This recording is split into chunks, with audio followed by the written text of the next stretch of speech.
Hi all, എല്ലാവർക്കും PSC tips and ട്രിക്സിൻ്റെ പുതിയൊരു ക്ലാസ്സിലേക്ക് സ്വാഗതം. ഇന്ന് വളരെ ലളിതമായിട്ടുള്ളൊരു ഭാഗമാണ് സാമൂഹ്യക്ഷേമവും സാമൂഹ്യ സുരക്ഷിതത്വവും. അത് നമ്മുടെ സിലബസിൽ LDCയുടെ സിലബസിൽ പറഞ്ഞിട്ടുള്ള കേരളം ഭരണവും ഭരണ സംവിധാനങ്ങളും എന്ന ഭാഗത്തിലുള്ളതാണ്. 5 മാർക്ക് വരുന്നൊരു ഭാഗത്തിലുള്ളതാണ്. അതിൻ്റെ കൂടെ നമുക്ക് സ്ത്രീകൾ, കുട്ടികൾ, മുതിർന്ന പൗരന്മാർ എന്നിവരുടെ സംരക്ഷണം കൂടെ പഠിക്കാനുണ്ട്. കണക്റ്റഡ് ആണ്. പക്ഷെ നമ്മൾ ഇന്ന് പ്രധാനമായിട്ടും സാമൂഹ്യക്ഷേമവും സാമൂഹ്യ സുരക്ഷിതത്വവും എന്ന ഭാഗമാണ് പഠിക്കുന്നത്. ഇതിൽ കുറേ പദ്ധതികളും കാര്യങ്ങളൊക്കെ തന്നെയാണ് പ്രധാനമായിട്ടുള്ളത്. അവ നമ്മൾ ഓൾറെഡി ഒരു ക്ലാസ്സിൽ ചെയ്തിട്ടുണ്ട്. മറ്റ് ചില കാര്യങ്ങളും കൂടി ഉൾക്കൊള്ളിച്ച് അവയെ കണക്ട് ചെയ്തുകൊണ്ടാണ് ഇന്ന് നമ്മൾ ക്ലാസ് ചെയ്യുന്നത് കേട്ടോ. അപ്പോൾ എല്ലാവർക്കും ക്ലാസ്സിലേക്ക് സ്വാഗതം. ഇതിവിടെ നോക്കൂ, ഇതുപോലെയാണ് നമ്മുടെ ഈ ഭാഗത്ത് നിന്നുള്ള ചോദ്യങ്ങളൊക്കെ വരുന്നത്. 2024 തന്നെ ചോദ്യ പേപ്പറിലുള്ളതാണ് ഈ ചോദ്യങ്ങൾ. താഴെ കൊടുത്തിരിക്കുന്നതിൽ കേരള സാമൂഹ്യ സുരക്ഷാ മിഷൻ പദ്ധതി അല്ലാത്തത് ഏത്? ഓപ്ഷൻസൊക്കെ കണ്ടല്ലോ.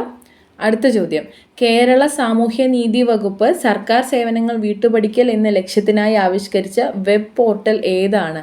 ഇങ്ങനെയൊക്കെയാണ് നമ്മൾ ചോദ്യങ്ങൾ വരുന്നത്. ഓപ്ഷൻസിലുള്ള പദ്ധതികളെല്ലാം തന്നെ നമ്മൾ പഠിച്ചതായിരുന്നു. അപ്പം ഇനി അവയും അതുപോലെ തന്നെ പ്രധാനപ്പെട്ട മറ്റ് ചിലത് നമ്മളവിടെ പരാമർശിക്കാത്തതായിട്ടുള്ളത് ഉണ്ടെങ്കിൽ അതും നമ്മളിനി പഠിക്കുന്നതായിരിക്കും. അപ്പം ഇങ്ങനെയൊക്കെയാണ് ചോദ്യം വരുന്നത് എന്നൊന്ന് മനസ്സിലാക്കിയിരിക്കുക. പിന്നെ പദ്ധതിയെക്കുറിച്ച് നമ്മൾ കൃത്യമായി മറ്റ് ക്ലാസ്സുകൾ എടുത്തിട്ടുള്ളതാണ്. കാണാത്തവർ ആ വീഡിയോ ഒക്കെ ഒന്ന് കാണുക. എല്ലാം കൃത്യമായിട്ട് നമ്മൾ പഠിച്ചതാണ്. അപ്പോൾ ഇനി നമുക്ക് ക്ലാസ്സിലേക്ക് പോവാം. എന്താണ് സാമൂഹ്യക്ഷേമവും സാമൂഹ്യ സുരക്ഷിതത്വവും എന്ന് ബേസിക്കലി ഉദ്ദേശിക്കുന്നത്? സാമൂഹിക സാമ്പത്തിക ദുരിതം അനുഭവിക്കുന്നവർക്ക് സംരക്ഷണവും പിന്തുണയും ഉറപ്പുവരുത്തുക, അതുപോലെ അവരെ സമൂഹത്തിൻ്റെ മുഖ്യധാരയിലേക്ക് കൊണ്ടുവരുന്നതിനുമായിട്ടാണ് സാമൂഹ്യ സുരക്ഷാ പദ്ധതികളും ക്ഷേമ പരിപാടികളും ഒക്കെ കൊണ്ടുവന്നിട്ടുള്ളത് പ്രധാനമായിട്ടും. ഓക്കെ, അപ്പോൾ അതാണ് ഇതിൻ്റെ ബേസ് എന്ന് പറയുന്നത്.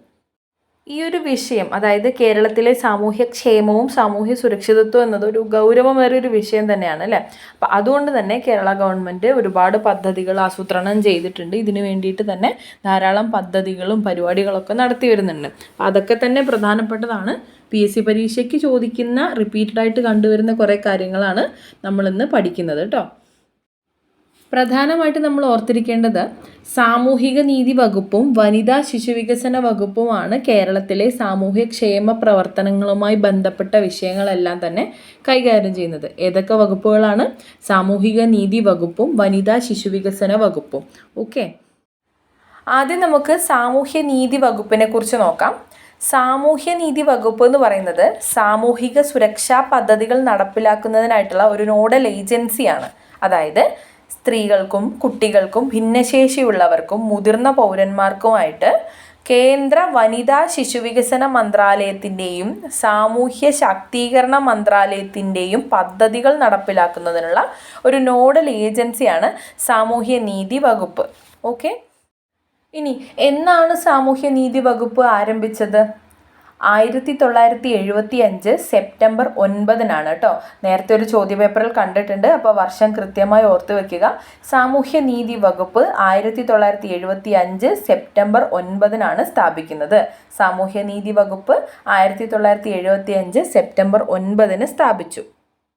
അടിസ്ഥാനപരമായിട്ടുള്ള ആവശ്യങ്ങൾ നിറവേറ്റുന്നതിനുള്ള പദ്ധതികൾ തയ്യാറാക്കുക എന്നതാണ് ഈ ഒരു വകുപ്പിൻ്റെ പ്രധാന ലക്ഷ്യം എന്ന് പറയുന്നത്. എന്തൊക്കെയാണ്?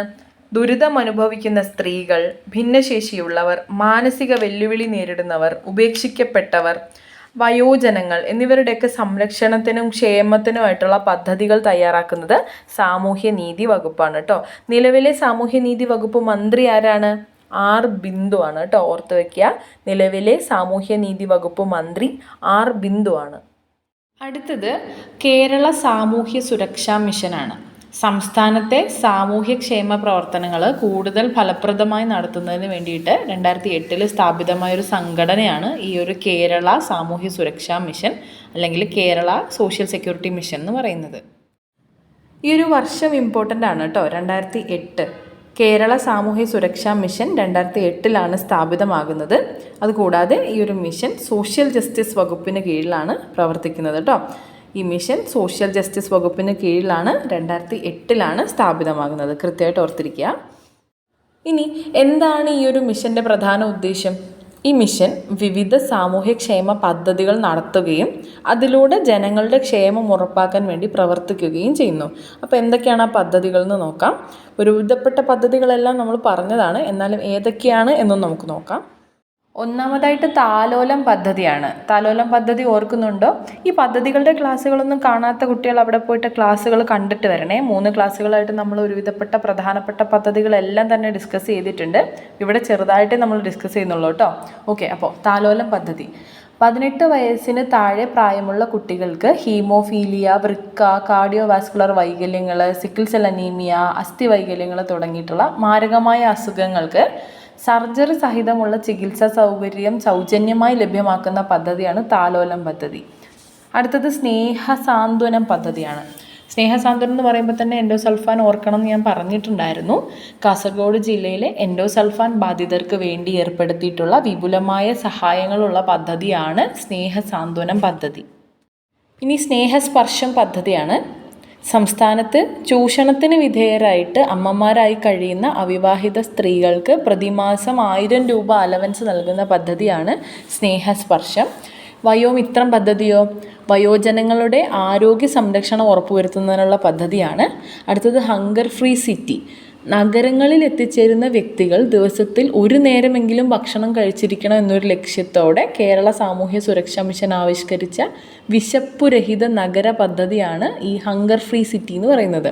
അത് ആദ്യം നടപ്പിലാക്കിയത് കോഴിക്കോടാണ് കേട്ടോ, ഒന്ന് ഓർത്ത് വയ്ക്കുക. ഹങ്കർ ഫ്രീ സിറ്റി ആദ്യമായി നടപ്പിലാക്കിയത് കോഴിക്കോട് ജില്ലയിലാണ്. അടുത്തത് ശ്രുതി തരംഗം പദ്ധതിയാണ്. കോക്ലിയർ ഇംപ്ലാന്റേഷൻ സ്കീമാണ് കേട്ടോ ശ്രുതി തരംഗം പദ്ധതി എന്ന് പറയുന്നത്. അതായത് ശ്രവണ വൈകല്യമുള്ള കുട്ടികൾക്ക് സൗജന്യ കോക്ലിയർ ഇംപ്ലാന്റേഷൻ ശസ്ത്രക്രിയ നൽകുന്ന പദ്ധതിയാണ് ശ്രുതി തരംഗം. ബധിരരും മൂകരുമായിട്ടുള്ള സാമ്പത്തികമായി പിന്നോക്കം നിൽക്കുന്ന കുട്ടികൾക്ക് ഇംപ്ലാന്റേഷൻ സർജറിയിലൂടെ ബധിരമൂകതയിൽ നിന്നൊരു നിത്യമോചനം നൽകുക എന്ന ലക്ഷ്യത്തോടെയാണ് ഈ ഒരു പദ്ധതി പ്രവർത്തിക്കുന്നത്. ഇനി സ്നേഹപൂർവ്വം പദ്ധതി. മാതാപിതാക്കൾ 2 പേരും നഷ്ടപ്പെടുകയോ അല്ലെങ്കിൽ ഇവരിൽ ഒരാൾ നഷ്ടപ്പെടുകയും ജീവിച്ചിരിക്കുന്നയാൾക്ക് കുട്ടിയെ സംരക്ഷിക്കാൻ കഴിയാതെ വരികയും ചെയ്യുന്ന ഒരു സാഹചര്യത്തിൽ കുട്ടിയെ സംരക്ഷിക്കുന്നതിനായിട്ട് പ്രതിമാസ ധനസഹായം നൽകുന്ന ഒരു പദ്ധതിയാണ് സ്നേഹപൂർവ്വം പദ്ധതി. അതായത് കുട്ടികൾ ആരും തന്നെ അനാഥരായിട്ട് സ്ഥാപനങ്ങളിൽ കഴിയേണ്ട ആവശ്യമില്ലെന്നും അവർ കുടുംബാംഗങ്ങളുടെ ശിക്ഷണത്തോടെ കഴിയണം എന്നൊരു കാഴ്ചപ്പാടോട് കൂടിയിട്ട് ആരംഭിച്ചൊരു പദ്ധതിയാണ് ഈ സ്നേഹപൂർവ്വം എന്ന് പറയുന്നത്. കുട്ടികളെ മുഖ്യധാരയിലേക്ക് കൊണ്ടുവരിക എന്നുള്ളതാണ് പ്രധാനമായിട്ടും ഈ സ്നേഹപൂർവ്വം പദ്ധതിയുടെ ഒരു ലക്ഷ്യം. ഓക്കെ, അപ്പോൾ ഈ പദ്ധതികളൊക്കെ മനസ്സിലായല്ലോ. അപ്പോൾ നമ്മൾ ഇതുവരെ കേരളത്തിലെ സാമൂഹ്യ സുരക്ഷാ മിഷന് കീഴിലുള്ള പ്രധാനപ്പെട്ട ആരോഗ്യ സുരക്ഷാ പദ്ധതികൾ പഠിച്ചു. അങ്ങനെയാണെങ്കിൽ കേരളത്തിൻ്റെ ആരോഗ്യ വകുപ്പ് മന്ത്രി ആരാണ്? നമുക്കെല്ലാവർക്കും അറിയാം, വീണ ജോർജാണ് അല്ലേ? വീണ ജോർജാണ് കേരളത്തിൻ്റെ ആരോഗ്യ വകുപ്പ് മന്ത്രി. കേരളത്തിൻ്റെ ആരോഗ്യ വകുപ്പ് മന്ത്രി വീണ ജോർജ്. അങ്ങനെയാണെങ്കിൽ ഇപ്പോഴത്തെ ഇന്ത്യയുടെ ആരോഗ്യ വകുപ്പ് മന്ത്രി ആരാണ്? അതും കൂടി ഒന്ന് നോട്ട് ചെയ്ത് വയ്ക്കുക. ശ്രീ മൻസുഖ് മാണ്ഡവ്യയാണ് ഇന്ത്യയുടെ ഇപ്പോഴത്തെ ആരോഗ്യ വകുപ്പ് മന്ത്രി കേട്ടോ. അപ്പോൾ കേരളത്തിൻ്റെ ആരോഗ്യ വകുപ്പ് മന്ത്രി വീണ ജോർജും ഇന്ത്യയുടെ ഇപ്പോഴത്തെ ആരോഗ്യ വകുപ്പ് മന്ത്രി ശ്രീ മൻസുഖ് മാണ്ഡവ്യയുമാണ്. 2024 ഇപ്പോൾ നമ്മൾ ക്ലാസ് എടുക്കുന്നതിൻ്റെ അപ്ഡേഷൻ പ്രകാരമാണ് നമ്മൾ ഇവരുടെ പേരുകൾ മെൻഷൻ ചെയ്തിട്ടുള്ളത്. അതത് പരീക്ഷയ്ക്ക് പോകുന്നതിന് തൊട്ട് മുന്നേ ആയിട്ട് വകുപ്പ് മന്ത്രിമാരെയൊക്കെ ഒന്ന് നോക്കി വയ്ക്കുക. ചോദ്യങ്ങൾ വന്നിട്ടുണ്ടെങ്കിൽ ആ മാർക്ക് നമുക്ക് മിസ്സാവാൻ പാടില്ല കേട്ടോ. ഇനി ആരോഗ്യശാസ്ത്ര മേഖലയിൽ ഉന്നത വിദ്യാഭ്യാസവും ഗവേഷണവും പ്രോത്സാഹിപ്പിക്കുന്നതിൻ്റെ ഭാഗമായിട്ട് 2010 കേരള സർക്കാർ ഒരു സർവകലാശാല സ്ഥാപിച്ചിട്ടുണ്ട്. അതാണ് കേരള ആരോഗ്യശാസ്ത്ര സർവകലാശാല അല്ലെങ്കിൽ Kerala university of health science എന്ന് പറയുന്നത്. 2010 സ്ഥാപിച്ചിട്ടുള്ളത്. ആസ്ഥാനം വരുന്നത് തൃശ്ശൂരാണ് കേട്ടോ, അതൊന്ന് ഓർത്തിരിക്കുക. കേരള ആരോഗ്യശാസ്ത്ര സർവകലാശാല തൃശ്ശൂരിലാണ് സ്ഥിതി ചെയ്യുന്നത്. അടുത്തത് സാമൂഹ്യനീതി വകുപ്പിന് കീഴിലുള്ള ഒരു വെബ് പോർട്ടലാണ് സുനീതി പോർട്ടൽ. നമ്മുടെ സർക്കാരിൻ്റെ, സംസ്ഥാന സർക്കാരിൻ്റെ പ്രഖ്യാപിത നയമായിട്ടുള്ള സർക്കാർ സേവനങ്ങൾ വീട്ടുപടിക്കൽ എന്ന ലക്ഷ്യം കൈവരിക്കുന്നതിന് വേണ്ടിയിട്ട് സാമൂഹ്യനീതി വകുപ്പ് മുഖേന ആരംഭിച്ചൊരു പോർട്ടലാണ് സുനീതി പോർട്ടൽ. സാമൂഹ്യനീതി വകുപ്പ് മുഖേനയുള്ള സേവനങ്ങൾ ഗുണഭോക്താക്കൾക്ക് ലഭ്യമാക്കുക എന്നതാണ് പ്രധാനമായിട്ടും ഈ ഒരു പോർട്ടൽ കൊണ്ട് ഉദ്ദേശിക്കുന്നത്. അതായത് പൊതുജനങ്ങൾക്ക് വകുപ്പിൻ്റെ വ്യക്തിഗത ഗുണഭോക്തൃ പദ്ധതികളെ സംബന്ധിക്കുന്ന വിശദാംശങ്ങൾ എല്ലാം നേരിട്ട് അറിയുവാനും അതുപോലെ അപേക്ഷകൾ ഓൺലൈൻ വഴി സമർപ്പിക്കുവാനും ഈ ഒരു പ്രസ്തുത പോർട്ടൽ മുഖേന സാധ്യമാകും. അതുപോലെ അപേക്ഷകരിൽ നിന്നും അർഹരായവരെ തിരഞ്ഞെടുക്കുവാനും വകുപ്പിൻ്റെ ആനുകൂല്യങ്ങൾ നേരിട്ട് ഗുണഭോക്താക്കൾക്ക് ലഭ്യമാകുവാനും ഈ ഒരു സംവിധാനത്തിലൂടെ സാധിക്കും. ഓക്കെ, അപ്പോൾ എന്താണ് സുനീതി പോർട്ടൽ എന്ന് വ്യക്തമായല്ലോ. ഇനി ഈ ഒരു സാമൂഹ്യനീതി വകുപ്പിന് വേണ്ടിയിട്ട് ഈ പോർട്ടൽ സുനീതി പോർട്ടൽ സീഡിറ്റാണ് കേട്ടോ രൂപകൽപ്പന ചെയ്തത്. സീഡിറ്റാണ് സാമൂഹ്യനീതി വകുപ്പിന് വേണ്ടിയിട്ട് സുനീതി പോർട്ടൽ രൂപകൽപ്പന ചെയ്തിട്ടുള്ളത്. ഈ ഒരു സുനീതി പോർട്ടലിൽ തുടക്കത്തിൽ 31 സേവനങ്ങൾക്കാണ് ഓൺലൈൻ അപേക്ഷ സ്വീകരിക്കുന്നത്.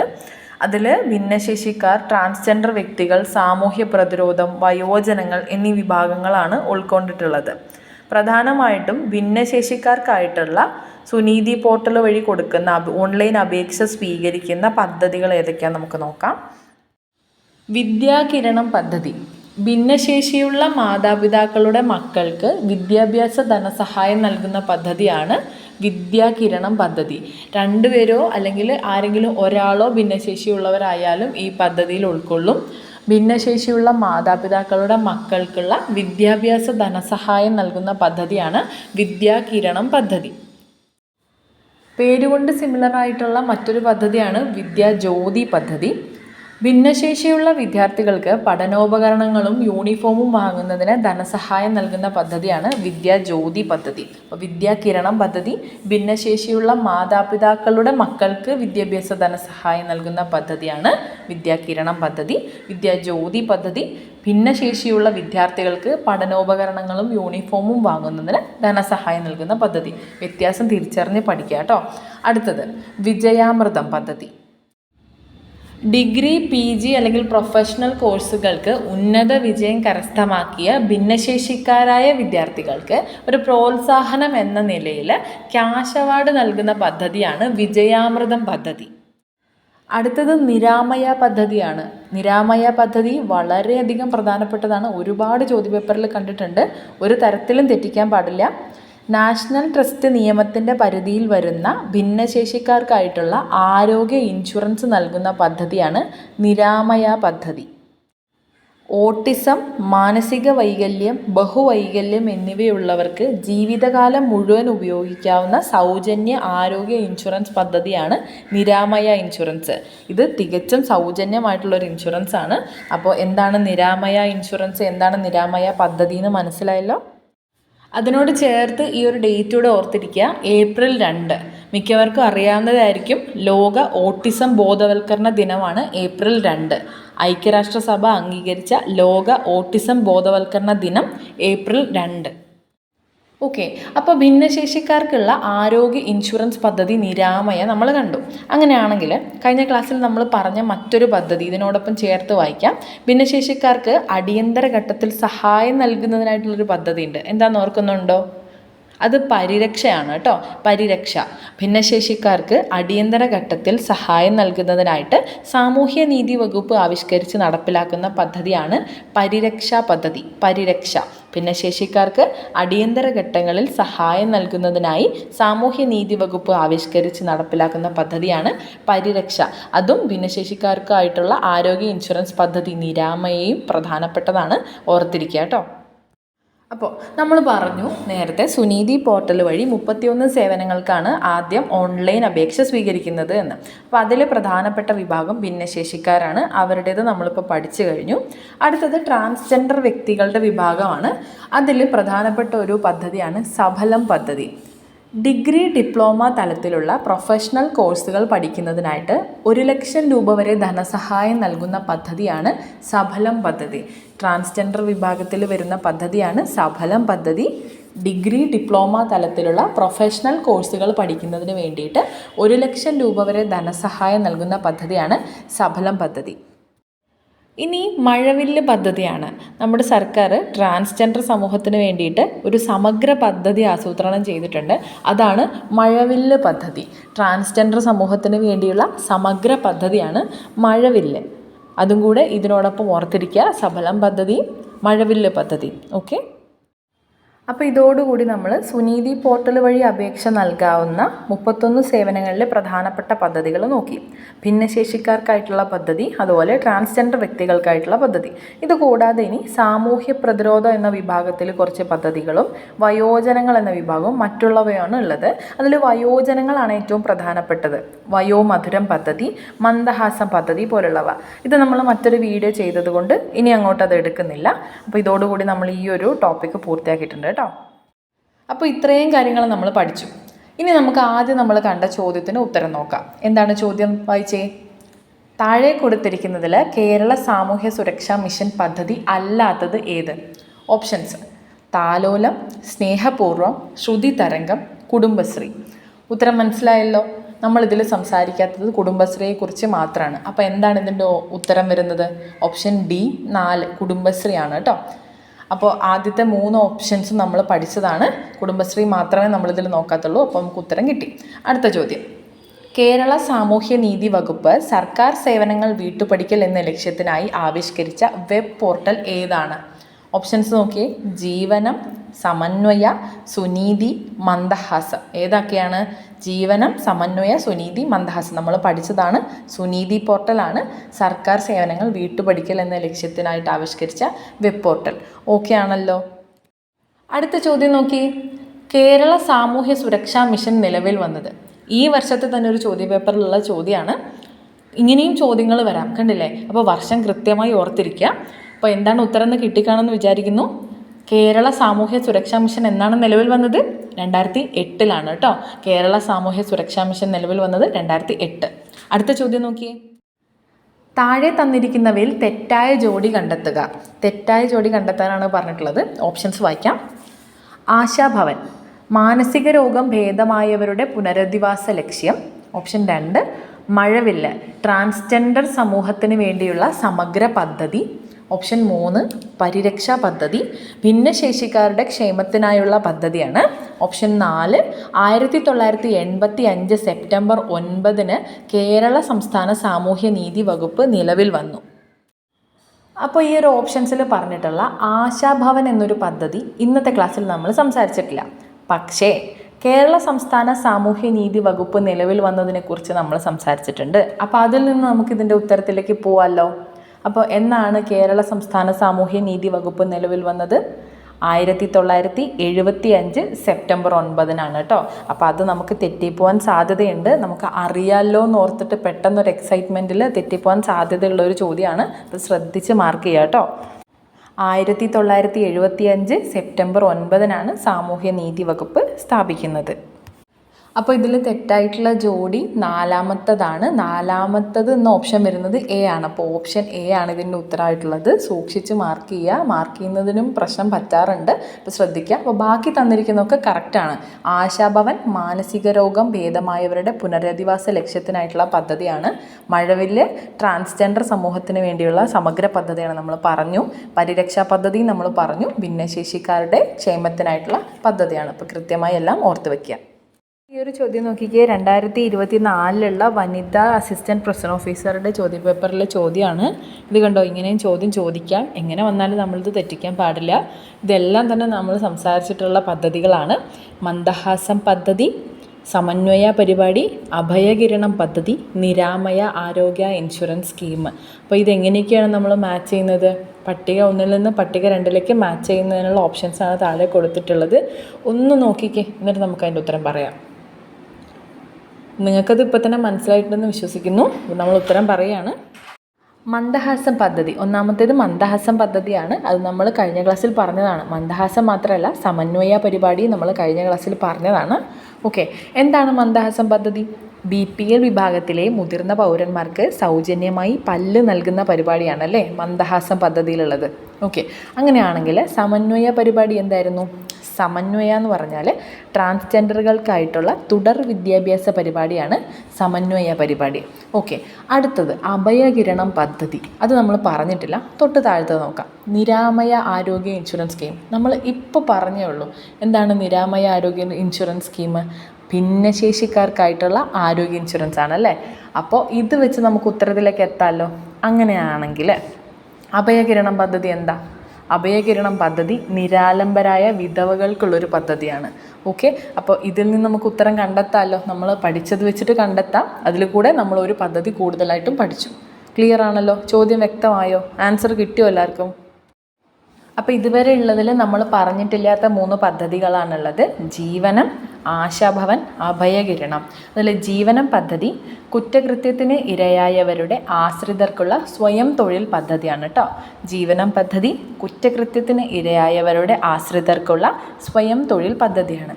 പിന്നെ ആശാഭവൻ നമ്മൾ ചോദ്യം ചെയ്തപ്പോൾ പഠിച്ചതാണ്. എന്നാലും മാനസിക വെല്ലുവിളി നേരിടുന്നവർക്കുള്ള സ്കൂളും വീടും എന്ന ലക്ഷ്യത്തിലാണ് ആശാഭവൻ പ്രവർത്തിക്കുന്നത് കേട്ടോ. ആശാഭവൻ എന്താണ്? മാനസിക വെല്ലുവിളി നേരിടുന്നവർക്കുള്ള സ്കൂളും വീടുമാണ്. ഇനി അഭയകിരണം പദ്ധതി അശരണരായ വിധവകൾക്ക് അഭയവും സംരക്ഷണവും നൽകുന്ന പദ്ധതിയാണ് അഭയകിരണം പദ്ധതി. വിധവകൾക്കുള്ള അഭയവും സംരക്ഷണവും നൽകുന്ന പദ്ധതിയാണ് അഭയകിരണം. ഓക്കെ, അപ്പോൾ 3 പദ്ധതികൾ കൂടി നമ്മൾ പഠിച്ചിട്ടുണ്ട് കേട്ടോ. അപ്പോൾ എല്ലാം ക്ലിയർ ആണല്ലോ? ഓക്കെ, ഇനി നമുക്കൊരു നിയമം പഠിക്കാം. ഭിന്നശേഷിക്കാരുടെ അവകാശ നിയമം 2016 വന്നിട്ടുള്ള rights of persons with disabilities act RPWD ആക്റ്റാണ് നമ്മൾ നോക്കുന്നത്. കുറച്ച് പോയിൻറ്റ്സേ പഠിക്കാനുള്ളൂ. ഈ ഒരു നിയമം, വികലാംഗരുടെ അവകാശങ്ങൾ സംബന്ധിച്ച ഈ ഒരു നിയമം 1995 വികലാംഗരുടെ തുല്യ അവസരങ്ങൾ, അവകാശ സംരക്ഷണം, പൂർണ്ണ പങ്കാളിത്തം തുടങ്ങിയ കാര്യങ്ങൾ ഉൾക്കൊള്ളിച്ചിട്ടുള്ള നിയമത്തിന് പകരമായിട്ട് വന്നൊരു നിയമമാണ് കേട്ടോ. വികലാംഗരുടെ അവകാശങ്ങൾ സംബന്ധിച്ച 1995 നിയമത്തിന് പകരമായിട്ട് വന്ന നിയമമാണ് ഭിന്നശേഷിക്കാരുടെ അവകാശ നിയമം 2016. ഇനി ബുദ്ധിപരമായ വൈകല്യങ്ങൾ, പഠന വൈകല്യങ്ങൾ, ഓട്ടിസം തുടങ്ങിയ 21 വൈകല്യങ്ങളെയാണ് ഈ ഒരു നിയമത്തിൻ്റെ ലിസ്റ്റിൽ ഉൾപ്പെടുത്തിയിട്ടുള്ളത് കേട്ടോ. ഈ ആക്ട് 21 തരം വൈകല്യങ്ങളെ പറ്റി പ്രതിപാദിക്കുന്നുണ്ട്. സ്റ്റേറ്റ്മെൻറ്റ് വൈസ് ചോദ്യങ്ങൾ വന്നു കഴിഞ്ഞാൽ അത് മിസ്സാവരുതെന്ന് കരുതി പറഞ്ഞതാണ്, ഓർത്തിരിക്കുക കേട്ടോ. ഇനി വികലാംഗരുടെ സമ്പൂർണ്ണ സെൻസസ് ആരംഭിച്ച ഇന്ത്യയിലെ ആദ്യ സംസ്ഥാനം നമ്മുടെ കേരളമാണ്. അതും കൂടെ ഓർത്തിരിക്കുക. വികലാംഗരുടെ സമ്പൂർണ്ണ സെൻസസ് ആരംഭിച്ച ഇന്ത്യയിലെ ആദ്യ സംസ്ഥാനം കേരളമാണ്. അപ്പോൾ നമ്മളിവിടെ പറഞ്ഞു 1995 വികലാംഗരുടെ നിയമത്തിന് പകരമായിട്ടാണ് 2016 വികലാംഗരുടെ അവകാശ നിയമം നിലവിൽ വന്നത് എന്ന്. അതായത് PWD ആക്ടിന് പകരമായിട്ടാണ് RPWD ആക്ട് 2016 നിലവിൽ വന്നത്. അപ്പോൾ നമുക്ക് PWD ആക്ട് കൂടി എന്താണെന്ന് നോക്കാം. വികലാംഗരായ വ്യക്തികളുടെ നിയമം 1995, PWD ആക്ട് 1995. വികലാംഗരായ വ്യക്തികൾക്ക് തുല്യ അവസരങ്ങൾ, അവകാശ സംരക്ഷണം, പൂർണ്ണ പങ്കാളിത്തം എന്നിവ ഉറപ്പു നൽകുന്നതിനായിട്ടുള്ള ഒരു നിയമമായിരുന്നു PWD ആക്ട് 1995. ഏഷ്യയിലെയും പസഫിക് മേഖലയിലെയും വികലാംഗരുടെ സമ്പൂർണ്ണ പങ്കാളിത്തവും സമത്വവും സംബന്ധിച്ചിട്ടുള്ള ഒരു പ്രഖ്യാപനം ഉണ്ടായിട്ടുണ്ടായിരുന്നു. ഈ ഒരു പ്രഖ്യാപനം പ്രാബല്യത്തിൽ വരുന്നതിനായിട്ടുള്ള ഒരു നിയമമാണ് ബേസിക്കലി ഈ വൈകല്യമുള്ള വ്യക്തികളുടെ സംരക്ഷണ നിയമം എന്ന് പറയുന്ന 1995 നിയമം, PWD ആക്ട്. ഈ ഒരു നിയമപ്രകാരം 7 തരം വൈകല്യങ്ങളെയാണ് നിർവചിച്ചിട്ടുണ്ടായിരുന്നത്. RPWD ആക്ടിൽ 21 തരം വൈകല്യങ്ങളെ പറ്റി പ്രതിപാദിച്ചു. അതുപോലെ 1995 PWD ആക്ടിൽ 7 തരം വൈകല്യങ്ങളെക്കുറിച്ചാണ് പറഞ്ഞിട്ടുണ്ടായിരുന്നത് കേട്ടോ. അടുത്തത് കേരള സംസ്ഥാന വികലാംഗ ക്ഷേമ കോർപ്പറേഷനാണ്. Kerala state handicapped persons welfare corporation.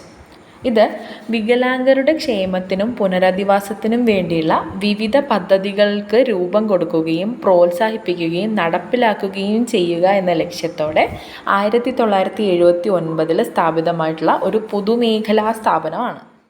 ഇവിടെ നമ്മൾ നോട്ട് ചെയ്യേണ്ടത് 2 പോയിൻറ്റ്സ് ആണ്.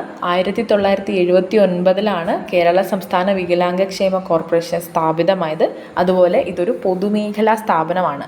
ഓക്കെ, ഇനി ഈ ഒരു കോർപ്പറേഷൻ വഴി വികലാംഗർക്കും അവരുടെ സംഘങ്ങൾക്കും ആവശ്യമായ സാമ്പത്തിക സഹായങ്ങൾ നൽകി വരുന്നുണ്ട്. ഈ ഒരു കോർപ്പറേഷൻ്റെ ആസ്ഥാനം എവിടെയാണ്? തിരുവനന്തപുരത്തെ പൂജപ്പുരയാണ് കേട്ടോ. തിരുവനന്തപുരത്തെ പൂജപ്പുരയാണ് ഈ ഒരു കോർപ്പറേഷൻ്റെ, കേരള സംസ്ഥാന വികലാംഗ ക്ഷേമ കോർപ്പറേഷൻ്റെ ആസ്ഥാനം വരുന്നത്. വൈകല്യങ്ങളുള്ളവരുടെ ജീവിത സാഹചര്യങ്ങൾ മെച്ചപ്പെടുത്തുന്നതിനും അതുപോലെ അവരെ പുനരധിവസിപ്പിക്കുന്നതിനും വേണ്ടിയിട്ടുള്ള ക്ഷേമ പദ്ധതികൾ ആവിഷ്കരിക്കുക എന്നതാണ് ഈ ഒരു കോർപ്പറേഷൻ്റെ പ്രധാനപ്പെട്ട ചുമതലയായിട്ട് കണക്കാക്കുന്നത്. അടുത്തത് ഒരു സ്ഥാപനമാണ്. നിഷിനെ കുറിച്ചാണ് നമ്മൾ പറയാൻ പോകുന്നത്. National institute of speech and hearing ആണ് നിഷ് എന്ന് പറയുന്നത്. കേൾവിക്കുറവും സംസാരശേഷി വൈകല്യവുമുള്ള വ്യക്തികളുടെ വിദ്യാഭ്യാസത്തിനും പുനരധിവാസത്തിനുമായിട്ട് സമർപ്പിച്ചിരിക്കുന്ന ഒരു സ്ഥാപനമാണ് നിഷ്. ഇത് നമ്മുടെ സംസ്ഥാനത്തെ തിരുവനന്തപുരത്താണ് സ്ഥിതി ചെയ്യുന്നത്. കേരള സംസ്ഥാനത്തിൻ്റെ മുൻകൈയിൽ 1997 സ്ഥാപിതമായ ഈ ഒരു കോളേജ് കേരള സർവകലാശാലയുടെ ഒരു സ്വാശ്രയ അഫിലിയേറ്റഡ് കോളേജാണ്. ഓക്കെ, ഇവിടെ ശ്രവണശേഷി വൈകല്യമുള്ള വിദ്യാർത്ഥികളും അതുപോലെ സാധാരണ കേൾവി ശക്തിയുള്ള വിദ്യാർത്ഥികളും ഒരേപോലെ ക്യാമ്പസ് പങ്കിടുന്നുണ്ട്. അതാണ് ഈ ഒരു നിഷിൻ്റെ പ്രത്യേകത എന്ന് പറയുന്നത്. അപ്പോൾ ഇവിടെ നമ്മൾ ശ്രദ്ധിക്കേണ്ട പോയിൻറ്റ്സ്: വൈകല്യ രംഗത്ത് പ്രവർത്തിക്കുന്ന സ്വയംഭരണ സ്ഥാപനമാണ് നിഷ്, അല്ലെങ്കിൽ national institute of speech and hearing. Okay, 1997 സ്ഥാപിച്ചത്. ഇതിൻ്റെ ഹെഡ് ക്വാർട്ടേഴ്സ് വരുന്നത് തിരുവനന്തപുരത്താണ്. നിഷിൻ്റെ ആസ്ഥാനം തിരുവനന്തപുരമാണ്. ഓക്കെ, ഇതിൻ്റെ ചുമതലകൾ എന്താണ്? കേൾവി സംസാരശേഷി വൈകല്യമുള്ളവർക്കുള്ള സേവനങ്ങൾ, വിദ്യാഭ്യാസ പരിപാടികൾ, തൊഴിൽ നൈപുണ്യ പരിശീലനം നൽകുകയും തൊഴിൽ ലഭ്യമാക്കുകയും ചെയ്യുക. അതുപോലെ സന്നദ്ധ സേവന പരിശീലനത്തിനുള്ള അവസരങ്ങൾ ലഭ്യമാക്കുക. ഇതൊക്കെയാണ് നിഷ് എന്ന സ്ഥാപനത്തിൻ്റെ പ്രധാന ചുമതലകൾ. അങ്ങനെ നമ്മൾ 1995 PWD ആക്ടിനെക്കുറിച്ചും 2016 RPWD ആക്ടിനെക്കുറിച്ചും അതുപോലെ കേരള സംസ്ഥാന വികലാംഗക്ഷേമ കോർപ്പറേഷൻ, പിന്നെ നിഷ് എന്നിവയെക്കുറിച്ചൊക്കെ പഠിച്ചു. ഇതിൽ കേരള സംസ്ഥാന വികലാംഗക്ഷേമ കോർപ്പറേഷൻ കുറച്ച് ഇമ്പോർട്ടൻ്റ് ആണ്. സ്റ്റേറ്റ്മെൻ്റ് ആയിട്ട് തന്നെ ചോദ്യപേപ്പറിൽ കണ്ടിട്ടുണ്ട്. അപ്പോൾ ഈ പറഞ്ഞവയെല്ലാം തന്നെ പ്രധാനപ്പെട്ടതാണ്. എല്ലാം കൃത്യമായിട്ട് പഠിക്കുക കേട്ടോ. അപ്പോൾ ഇത്രയും കാര്യങ്ങളാണ് നമുക്ക് ഇന്നത്തെ ക്ലാസ്സിൽ പഠിക്കാനുള്ളത്. വളരെ എളുപ്പമുള്ളൊരു ഭാഗമാണ്. ഒന്ന് ശ്രദ്ധിച്ചു കഴിഞ്ഞാൽ വലിയ ബുദ്ധിമുട്ടൊന്നുമില്ലാണ്ട് ഈ ഭാഗത്തിലെ ചോദ്യത്തിനൊക്കെ നമുക്ക് ഉത്തരം കണ്ടെത്താൻ പറ്റും. ഒരുപാട് ചോദ്യങ്ങൾ വരുന്നൊരു ഭാഗം തന്നെയാണ്. അപ്പോൾ ഒന്ന് ശ്രദ്ധിച്ച് പഠിക്കുക. പിന്നെ പരീക്ഷ അടുത്തു തുടങ്ങി, അതുകൊണ്ട് എല്ലാവരും ചോദ്യപേപ്പർ ഓറിയൻറ്റഡ് ആയിട്ട് തന്നെ പഠിച്ചു പോവുക കേട്ടോ ഇനി മുന്നോട്ട്. എല്ലാവരും നന്നായിട്ട് പഠിക്കുക. Thank you so much.